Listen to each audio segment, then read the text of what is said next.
आइए देखिए साक्षात्कार के प्रकार। साक्षात्कार किस तरीके से होता है, साक्षात्कार करने के लिए कैसा कैसा नियम, कैसा कैसा तरीका अपनाया जाता है, फिर उसको जानेंगे। साक्षात्कार मुख्यतः 5 तरीके का होता है, 5 प्रकार का होता है और 5 तरीकों में वो बटा होता है। इस तरीके से साक्षात्कार दिया जाता है ताकि साक्षात्कार देने वाला अपने आप को बोझ न समझे। देखिए, साक्षात्कार का मतलब होता है कि रिलैक्सेशन।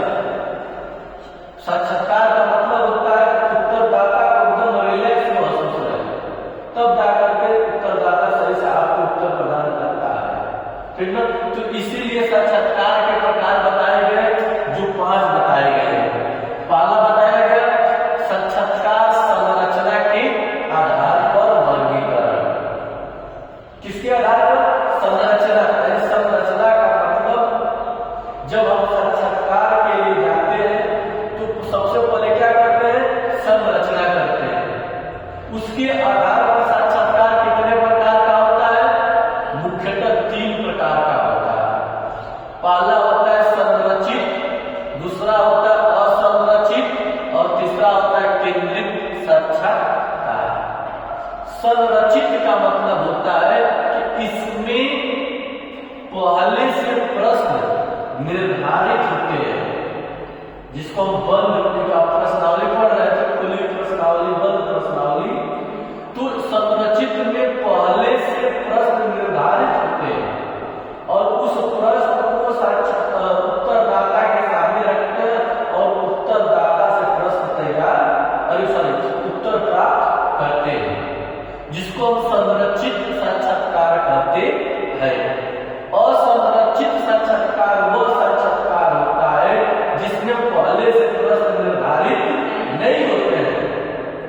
उत्तरदाता के सामने जब साक्षात्कार करता बैठता है प्रश्न करने के लिए, तो उसी समय प्रश्न बनाता है और पूछता है, उसी को असंरचित साक्षात्कार कहते हैं।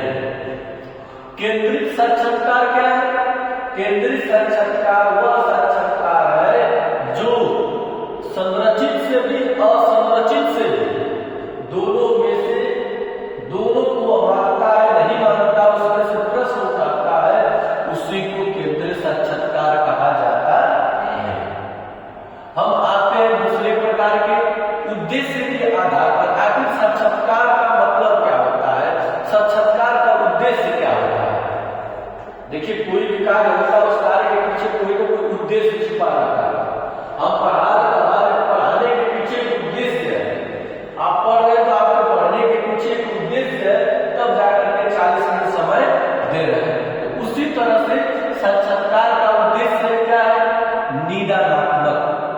निदानात्मक को अंग्रेजी में हम डायग्नोसिस कहते हैं।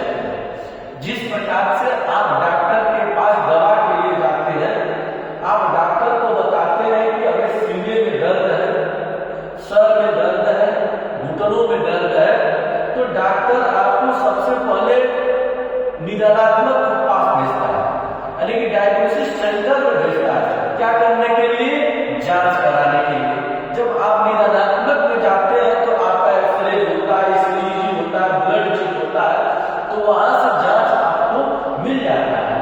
मिलने के बाद आप कहा जाते हैं उपचारात्मक, यानी कि निदानात्मक साक्षात्कार हो गया। अब उपचारात्मक डॉक्टर के पास जाएंगे, डॉक्टर उस रिपोर्ट को देखेगा, देखने के बाद बताएगा कि आपको इस प्रकार का रोग है, आपको दवा इतने दिन चलानी पड़ेगी, अगर दवा से नहीं सही होता है तो ऑपरेशन भी करना पड़ेगा। तो अंत में आता है अनुसंधान साक्षात्कार। अनुसंधान का मतलब खोज, ठीक है? तो जब मरीज या उपचार होने लगता है तो मतलब खोज होता है आखिर किस तरह से उस मरीज को ठीक किया जाएगा। ये भी एक प्रकार से साक्षात्कार में आता है। तो कोई भी पूछेगा ये what is aim of interview, तो तुरंत बता दीजिएगा इंटरव्यू का एम मुख्यतः 3 प्रकार होता है: निदानात्मक, उपचारात्मक और अनुसंधान। आते हैं तीसरे नंबर पर औपचारिकता के आधार।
100 बच्चों की संख्या है, अगर एक बच्चे पर 5-5 मिनट लगाने लगे तो 100 बच्चे 500 तो 60 का बच्चा तो लगभग 9 घंटा समथिंग हो गया ना, तो समय ज्यादा हो जाएगा। एकल की जगह वह सामूहिक लेने लगेंगे ना, तो एक व्यक्तिगत भी होता है, एक सामूहिक भी होता है। व्यक्तिगत का मतलब एक उत्तरदाता रहता है और एक साक्षात्कार करता रहता है, उसको व्यक्तिगत कहेंगे।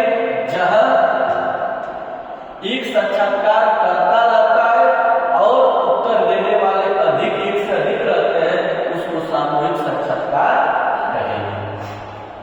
संपर्क के स्वरूप के आधार पर,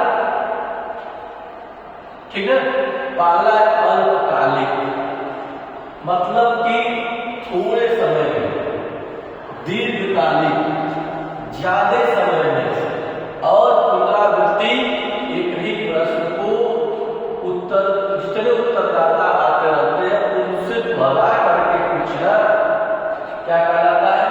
संपर्क के आधार पर ना। यह कितने प्रकार का होता है? 3 प्रकार का ये भी होता है।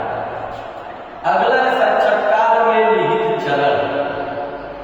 साक्षात्कार में निहित चरण यानी साक्षात्कार जब इंटरव्यू होता है तो उस इंटरव्यू में चरण कितने होते हैं, किस तरीके से इंटरव्यू लिया जाता है, क्या चरण होते हैं।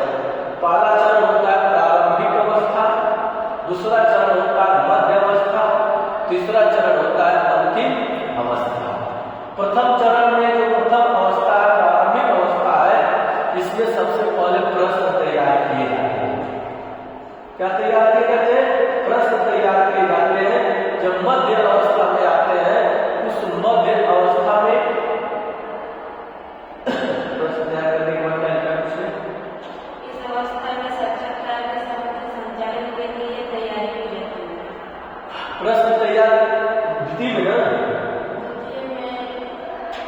इस अवस्था में साक्षात्कार करता है, साक्षात्कार देने वाले को साक्षात्कार के उद्देश्य बता देता है और मध्य अवस्था में जो साक्षात्कार करता रहता है, उत्तरदाता से उद्देश्य बता देता है कि हम इस उद्देश्य पर क्या करेंगे, आपसे बात करेंगे, साक्षात्कार करने की आपसे साक्षात्कार लेंगे, यही उद्देश्य आज का रहेगा। अंतिम उद्देश्य ये रहता है कि उस उद्देश्य में जब साक्षात्कारकर्ता उत्तरदाता आपस में प्रश्न कर लेते हैं, दूसरे से प्रश्न उत्तर ले लेते हैं, तो साक्षात्कारकर्ता को यह बनता है कि उस उत्तरदाता को धन्यवाद देना चाहिए और उस उत्तरदाता के साथ ऐसे पेश आना चाहिए, प्रेम से, भाव से, कि कभी दोबारा उस उत्तरदाता को बुलाया जाए, वह उत्तरदाता चल करके तुरंत आ जाए। जिस प्रकार से पहले बच्चों देखेंगे EBCD देखे सीबीआई के है, किसी को बड़े सम्मान तरीके से लेकर जाती है, बैठा करके चाय नाश्ता सब कुछ मिलता है और प्रश्न सवाल जवाब होते हैं।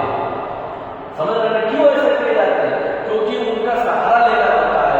अगर वो लोग नहीं बताएंगे तो फिर मुहिम को नहीं पहुंच पाएंगे। इसलिए साक्षात्कार का जो अंतिम अवस्था होता है बहुत बड़ा पॉइंट होता है, बहुत बड़ा मार्जिन होता है उसमें, ठीक है।